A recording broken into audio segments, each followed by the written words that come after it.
नमस्कार आदाब। हम बात कर रहे हैं राजनीति की, क्योंकि देश में दूसरे चरण का चुनाव होने वाला है। उससे पहले प्रधानमंत्री नरेंद्र मोदी ने जिस तरह से ताबड़तोड़ रैलियां की हैं, उससे साफ है कि भारतीय जनता पार्टी कोई कोर कसर नहीं छोड़ना चाहती है। लेकिन सबके बीच प्रधानमंत्री जो नई चीज कही है, वो हिंदू मुस्लिम का जो नया कार्ड खेला है, उससे उसकी घबराहट साफ तौर पर दिखाई दे रही है। प्रधानमंत्री नरेंद्र मोदी अभी तक गारंटीज की बात कर रहे थे, लेकिन कल हुए उनके एक भाषण में उन्होंने साफ तौर पे कहा कि कांग्रेस के घोषणा पत्र में कहा गया है कि वो घुसपैठियों को और मुसलमानों को देश की संपत्ति देना चाहते हैं, यानी संसाधनों पर उनका पहला हक देना चाहते हैं। उन्होंने पूर्व प्रधानमंत्री मनमोहन सिंह की उस बात को रखा जिसमें कहा जा रहा है कि प्रधानमंत्री मनमोहन सिंह ने कहा था कि अल्पसंख्यकों का पहला हक राष्ट्रीय संपत्ति या संपदा पे है। लेकिन प्रधानमंत्री शायद ये भूल गए कि मनमोहन सिंह ने ऐसी कोई बात नहीं कही थी। मनमोहन सिंह ने सिर्फ ये कहा था कि डिप्राइव्ड क्लास, यानी चाहे वो डिप्राइव्ड क्लास हो, SC ST का, OBC का, मुस्लिम का, विमेन का, बच्चों का, उन डिप्राइव्ड क्लास का भारत के संसाधनों पे पहला हक है। और सरकार की ये मंशा है और सरकार की नीयत है कि उन सब को पहले एडजस्ट किया जाए या पहले उनके लिए कोई वेलफेयर प्रोग्राम बनाया जाए बाकी के बनस्बत।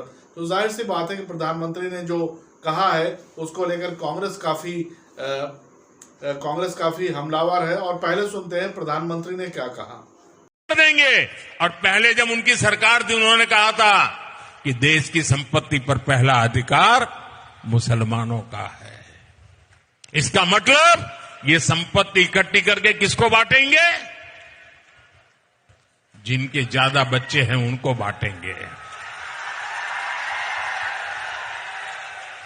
घुसपैठियों को बांटेंगे। प्रधानमंत्री ने कहा कि जिस तरह से भारत में या जिस तरह से कांग्रेस का मैनिफेस्टो है, वो एक मंगल सूत्र भी आपके गले में नहीं रखना चाहते हैं।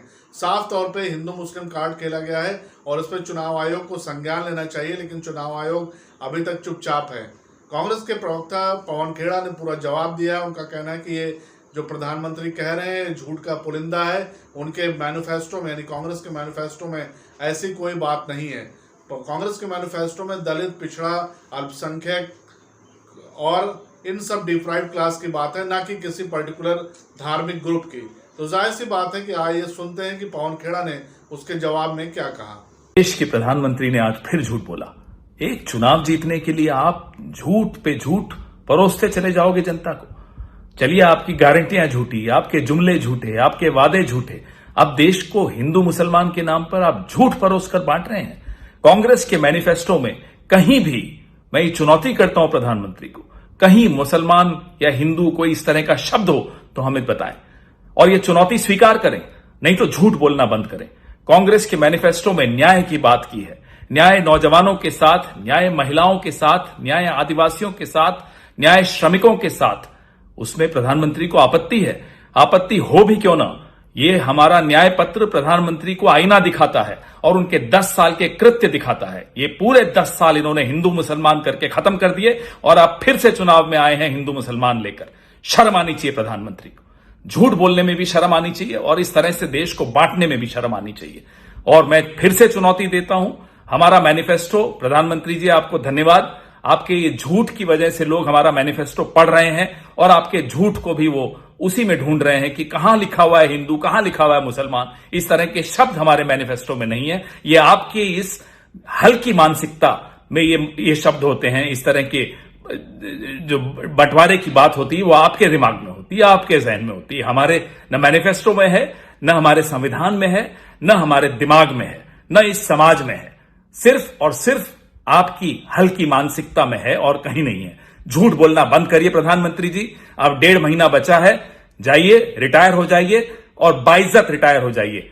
कम से कम झूठ आपको शोभा नहीं देता। इस कुर्सी पर आपसे पहले बहुत ही पढ़े लिखे महानुभाव बैठे हैं। कभी किसी ने इस तरह का झूठ नहीं बोला जिस तरह से आप बोलते हैं। और आपके बाद भी बहुत अच्छे लोग आएंगे, प्रधानमंत्री बनेंगे, लेकिन कोई भी इस तरह से झूठ नहीं बोलेगा और आपका नाम इतिहास के डस्टबिन में जाएगा जिस तरह का आप झूठ बोलते हो। माफ कीजिएगा, ये भाषा हम आप ही से सीख रहे हैं। जय हिंद, जय कांग्रेस। अब बात करते हैं कि प्रधानमंत्री नरेंद्र मोदी ऐसा भाषण क्यों दे रहे हैं। जाहिर सी बात है कि फर्स्ट फेज में 102 सीटों पर चुनाव हुआ है और जो फीडबैक सरकार को मिल रहा है उससे साफ तौर पर कहा जा रहा है कि बहुत ही टफ कॉन्टेस्ट है और कई ऐसी सीटें हैं जो पिछली बार भारतीय जनता पार्टी जीती थी, उसमें कांग्रेस और इंडिया अलायंस के लोग इनरोल बना रहे हैं और जाहिर सी बात है कि इससे भारतीय जनता पार्टी परेशान है। खासकर वेस्टर्न यूपी में जो चुनाव हुए उसमें 8 सीटों में 6 सीट बताया जा रहा है कि इंडिया अलायंस को जा सकता है। अगर 5 सीट भी इंडिया अलायंस को जाता है तो भारतीय जनता पार्टी के लिए बड़ी चूक होगी, क्योंकि इससे पहले 3 सीट छोड़ के बाकी 5 सीटों पर भारतीय जनता पार्टी के उम्मीदवार जीते थे। इसके अलावा राजस्थान में जिन सीटों पर चुनाव हुआ है उसमें कड़ा मुकाबला बताया जा रहा है और उसमें बताया जा रहा है कि आधी से ज़्यादा सीटें इंडिया अलायंस के पक्ष में जा सकती है और तमिलनाडु और केरल में तो जाहिर सी बात है कि भारतीय जनता पार्टी का कोई स्कोप नहीं है। लेकिन असम में जो जिन सीटों पर चुनाव हुआ है वहां से भी भारतीय जनता पार्टी को पॉजिटिव फीडबैक नहीं मिल रहा है, इसलिए पार्टी परेशान है और प्रधानमंत्री अब पूरी तरह से खुलकर हिंदू मुस्लिम कार्ड खेल रहे हैं।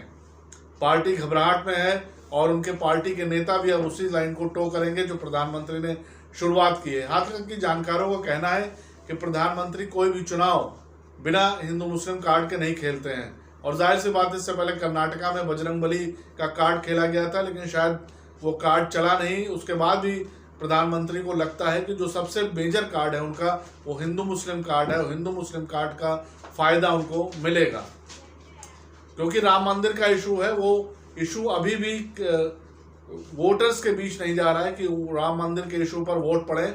और जिस तरह से गाजे बाजे के साथ राम मंदिर के प्राण प्रतिष्ठा हुई थी उससे भक्तों की संख्या तो बढ़ रही, करीब 1.5 करोड़ लोगों ने अभी तक रामलला के दर्शन किए हैं, लेकिन वो चुनावी मुद्दा नहीं बन पा रहा। खासकर ईस्टर्न उत्तर प्रदेश में जब चुनाव होंगे तो देखना होगा कि ये मुद्दा वहाँ पे नीचे डाउन द लाइन गया है कि नहीं गया है और इसलिए भारतीय जनता पार्टी ज़्यादा घबराहट में है। धन्यवाद। लाइक कीजिए, शेयर कीजिए और सब्सक्राइब कीजिए।